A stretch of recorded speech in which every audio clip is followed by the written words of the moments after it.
उनकी 2 रानियां थी। बड़ी रानी को कोई संतान नहीं थी, किंतु छोटी रानी के एक पुत्र था। राजा छोटी रानी और उसके पुत्र को बहुत प्यार करते थे। ये देखकर बड़ी रानी को उससे ईर्ष्या होती थी। वह सौतन के कारण राजकुमार के प्राणों की प्यासी हो गई थी। एक दिन राजकुमार खेलता हुआ अपनी विमाता की चौक में चला गया। विमाता ने उसके गले में एक काला सांप डाल दिया। राजकुमार की माता दशा माता की व्रत करती थी। वह लड़का दशा माता का दिया हुआ था।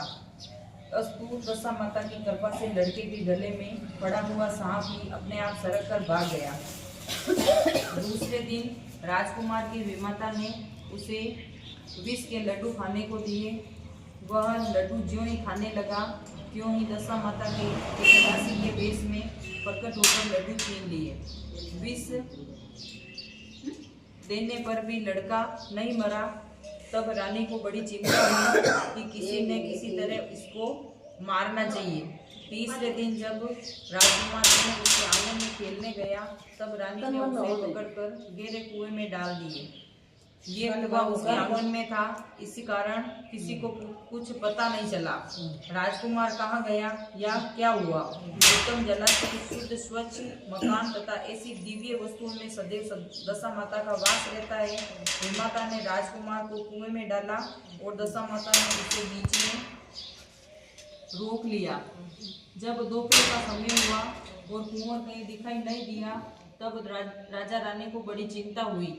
जहाँ तहाँ लोग उसकी तलाश करने लगे। इधर दशा माता को इस बात की चिंता हुई कि राजकुमार के माता पिता उसके लिए व्याकुल हो रहे हैं, उसको उनके पास पहुंचना चाहिए, परंतु पहुंचाए तो किस प्रकार। राजकुमार को तलाश करने वाले लोग हताश होकर बैठ गए। राजा रानी पुत्र शोक में रोने लगे। तब दशा माता एक भिखारिन का वेश में कुंवर को गले से लगाए हुए राजद्वार पर पहुंची। राजकुमार को एक वस्त्र में छिपाई भिखारिन ने भिक्षा के लिए सवाल किया। तब सिपाहियों ने उसे धुतकार कर कहा कि कहाँ तो राजा का कुमार खो गया है और ऐसे में तुझे भिक्षा की पड़ी है, चल हट जा यहाँ से। तब दशा माता बोली तो संभव है कि खोया हुआ राजकुमार भी मिल जाए। ये कहकर वे देरी के भीतर पैर रखने लगी। तब सिपाहियों ने उसे आगे बढ़ने से रोका। उसी समय दशा माता ने एक वस्त्र में से बालक का पैर उगाड़ दिया। सिपाहियों ने समझा कि अभी कुंवर उसके हाथ में है, उसे जाने दो और कुंवर को भीतर छोड़ आने दो। उधर से बाहर आने लगेगी तब पकड़कर बिठा लेंगे। दशा माता कुंवर को लेकर भीतर चली गई। उसने राजकुमार को चौक में छोड़ दिया और वहां से वापस हो चल दी, परंतु रानी उसे देख लिया। उसने डांट कर कहा कि खड़ी रह, तू कौन है? तूने 3 दिन से मेरे लड़के को छिपा कर रख छोड़ा है, तूने ऐसा क्यों किया? ठहर जा, इसका जवाब तो देती जा। दशा माता उसी क्षण ठहर गई। उसने कहा कि रानी, मैं तुम्हारे पुत्र को चुराने छिपाने वाली नहीं हूँ, मैं ही तेरी आराध्य देवी दशा माता हूँ।